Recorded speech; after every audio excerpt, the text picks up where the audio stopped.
रोहतक के कारौर गांव के पास नहर से मृतक दीपक मांझी का शव बरामद करती पुलिस। जागरण गया है। दीपक मांझी शुक्रवार की सुबह 7:30 बजे अपनी आल्टो कार में रोहतक के सांपला में ITI की परीक्षा देने के लिए निकला था। शाम को 7 बजे उसके मोबाइल से उसकी पत्नी ममता के पास फोन आया। उसने कहा कि कुछ लड़कों ने मेरा अपहरण कर लिया है और मुझे छोड़ने के लिए 5 लाख रुपए मांग रहे हैं। तुम तुरंत रुपए का इंतजाम करके मुझे छुड़ा लो। इसके बाद दीपक के मोबाइल से ही एक अपहर्ता ने ममता के मोबाइल पर मृतक के साले दीपक से बात की। अपहर्ता ने कहा कि 5 लाख रुपए लेकर नांगलोई आ जाओ। इस पर दीपक के परिवार ने दिल्ली के द्वारका सेक्टर -17 थाना में संपर्क किया। क्या हुआ आपके बेटे के साथ? किसी ने अपहरण कर लिया। वहाँ सपला जो टोल टैक्स है वहाँ तक लेता गाड़ी दिखाई, अकेले आ रहे थे। सपला पार करने के बाद में कोई आदमी नहीं दिखा। कहाँ गए थे आपके बेटे, क्या करते? झज्जर गए थे पेपर देने के लिए। पेपर देने? हाँ। तो वापसी में हुआ ये हादसा? आपसी में हुआ। तो किसी पे कोई शक है? हाँ। किसी पे शक है? नहीं, मैं किसी पर शक करूँगा।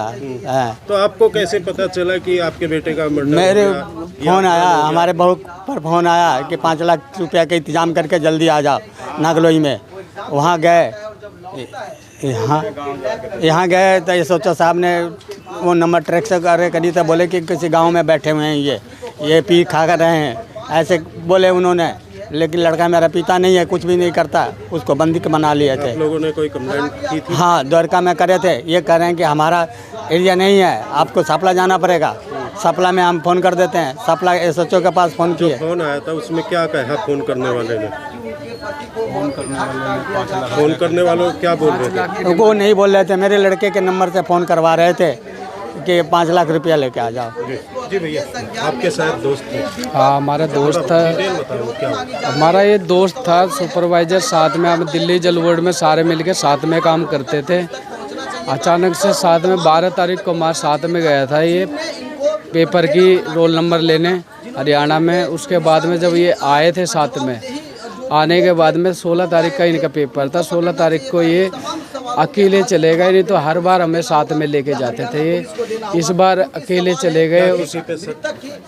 अभी बिना बोले ऐसे किसी के ऊपर शक कर नहीं सकते। कैसे पता चला कि अपहरण हो गया या मर्डर हो गया? ये फ़ोन आया था हमारे पास उसी रात में। 16 तारीख के शाम के टाइम में हमारे पास फ़ोन आया था। 5 लाख रुपए की डिमांड करी गई थी, उन्हीं ने बताया था। उसी दीपक के फ़ोन से फ़ोन आया था।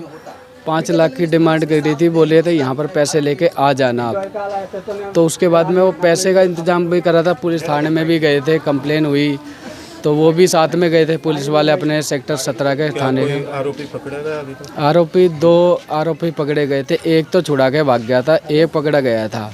तो अभी क्या चाह रहे? अभी तो इंसाफ चाह रहे सर। ममता जी, क्या हुआ आपके पति के साथ? अब मैं किसको बताऊं क्या हुआ था? अरे वो यहाँ से पेपर देने गए थे 7:30 बजे झज्जर ITI का। वहाँ से लौट रहे थे 5:30 बजे। मेरी उनसे बात हुई है। वो कह रहे थे कि मैं निकल गया हूँ ममता, मैं हाईवे से आ रहा हूँ, गाँव से नहीं आऊँगा, अंधेरा हो गया। मैंने कहा ठीक है। झज्जर के टूल से पार होते हुए दिखे, उसके बाद तो वो दिखे ही नहीं हमें। और उसके बाद 7:30 बजे कॉल आई कि इन लोगों ने मुझे पकड़ लिया है, 5 लाख रुपए मांग रहे हैं। हम फिर भी बोले ठीक है, हम लेके आ रहे हैं। फिर उसके बाद 7:30-8 बजे के करीब फोन आया, नांगलोई में पैसे मंगा रहे हैं हम। मेरे सारे भाई लोग नांगलोई में पैसे लेके गए। वहाँ से वो लोग बोलते बहादुरगढ़ आओ। बहादुरगढ़ गए, पैसा लेके गए थे, पैसा छीन के भागे, लेकिन मेरे पति को नहीं दिए। बस और क्या बताऊँ सर, उसके बाद तो बात ही नहीं हुई मेरी उनसे। अब मैं क्या करूं, मेरे पति को तो मार दिया ना उन लोगों ने। क्या चाह रहे हैं आप? अब क्या चाहेंगे, इंसाफ चाहेंगे ना, और क्या चाहेंगे? अब क्या चाहेंगे? अब पति तो लाओगे नहीं वापस, उसके कातिल को तो लेके आओ। हमें भी तो देखे कौन था मेरे बाप माँ को कौन देखेगा? अब एक ही तो सहारा था, वो भी चला गया छोड़ के।